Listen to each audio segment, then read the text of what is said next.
nous sommes en guerre. Monsieur le Président, la crise du coronavirus que nous traversons nous permet d'entrevoir les limites du système tel que nous l'avons connu. La mondialisation et le libéralisme sont des facteurs aggravants de cette crise sanitaire, car des pandémies peuvent se développer aussi rapidement grâce notamment au trafic aérien.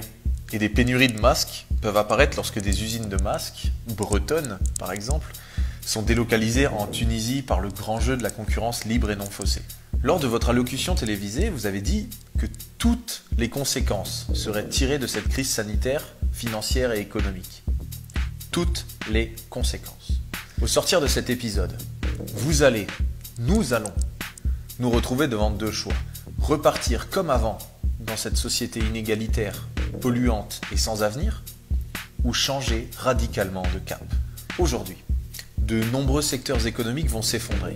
C'est le cas par exemple de l'industrie de l'aéronautique. Vous aurez, et nous aurons, le choix de refinancer les compagnies aériennes afin que puisse continuer de plus belle la mondialisation ainsi que la pollution atmosphérique, ou bien nous pouvons décider ensemble de changer radicalement de monde, aujourd'hui et maintenant. L'argent que nous allions réinvestir dans des secteurs d'activité polluants, mettons-le dans des activités essentielles pour nos vies. La santé, l'alimentation, le transport bas carbone. Nicolas Hulot réclamait l'équivalent d'un plan Marshall pour financer la transition écologique, soit l'instauration d'une économie de guerre. On souhaiterait vous proposer un plan où on laisse toutes les entreprises polluantes et inutiles faire faillite, mais où on ne laisse pas les employés sans perspective. La France n'est pas résiliente pour son alimentation. C'est-à-dire que nous ne produisons pas assez en France pour nourrir les Français. Si les marchés de Rungis ne sont pas approvisionnés, Paris n'a plus de nourriture au bout de 3 jours. Il nous faut reprendre pied dans un secteur aussi stratégique que notre alimentation. On vous propose donc d'utiliser l'argent que vous auriez investi pour relancer l'industrie de l'aéronautique dans le financement de micro-fermes partout sur le territoire, permettant l'approvisionnement en légumes bio de toutes les villes et villages. La transition agricole permet d'employer énormément de monde au champ, car il va falloir se retrousser les manches pour produire une alimentation biologique de qualité. Une partie de l'argent servira donc à la formation des personnels de l'aéronautique vers les métiers agricoles.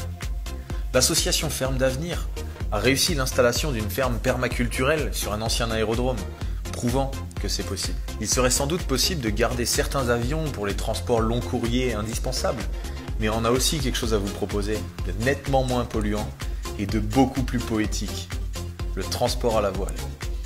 Imaginez un Lorient-Rio de Janeiro à la voile sur un fameux 3-mâts fin comme un oiseau. La marine à la voile ne demande qu'à développer le transport de marchandises ou de personnes, mais encore faudrait-il développer des modèles économiques où on favorise les faibles émissions de CO2. Avec des investissements massifs dans le secteur, avec la construction d'une flotte de navires à voile, il est possible d'effectuer cette transition et de transformer les emplois des usines Airbus à Toulouse en construction de coques de navires par exemple. Nous allons devoir apprendre à vivre dans un monde bas carbone, à baisser nos consommations de pétrole et de ressources non renouvelables.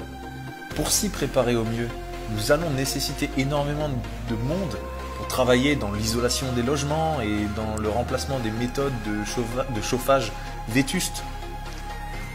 On vous propose également qu'une grande partie des gens qui perdront leurs emplois avec cette crise retrouvent du travail après formation dans les hôpitaux, dans les EHPAD, dans les soins aux personnes à domicile, avec un niveau de vie décent et des vrais moyens humains comme matériels. Mais malgré ces mesures, énormément de personnes vont se retrouver sans emploi au sortir de cette crise. C'est le moment idéal pour développer un revenu de base à grande échelle, de quoi permettre à chaque citoyen de vivre décemment, même s'il ne trouve pas immédiatement du travail. Des initiatives telles que la June permettent une monnaie avec revenu de base intégré. C'est le moment idéal pour développer une monnaie nationale, complémentaire à l'euro, et dans laquelle chaque Français pourrait avoir un revenu de base permettant une vie décente. Vous l'aurez compris, vous êtes devant deux choix. L'un est dans la continuation du statu quo, n'engage aucune audace, aucune forme de changement profond, aucun leadership transformateur. Le plan que nous vous proposons, en revanche, permettrait une transition écologique planifiée, ne laissant personne sur le bord de la route et transformant durablement notre monde pour le mieux et le durable, faisant de la France et des Français des pionniers du Nouveau Monde. Les accords de la COP21 étaient considérés comme perdus par la majorité des experts du climat, car cela impliquait une baisse des émissions de 4% par an, donc globalement une baisse du PIB de 4% par an. Cette crise du coronavirus et la récession qui va lui succéder vont faire perdre, selon les estimations, entre 10 et 20% du PIB mondial. C'est une catastrophe économique certes, mais c'est aussi le rattrapage de notre retard sur les accords de la COP21. Ce virus et notre réaction nous laissent une chance de sauver le climat. Je vous propose quelque chose. Si cette vidéo dépasse les 5 millions de vues, je pense que nous pourrons considérer que les Français l'auront suffisamment partagée pour signifier qu'ils souhaitent effectuer cette transition écologique, préférant renflouer les campagnes et leurs assiettes de légumes bio plutôt que les banques.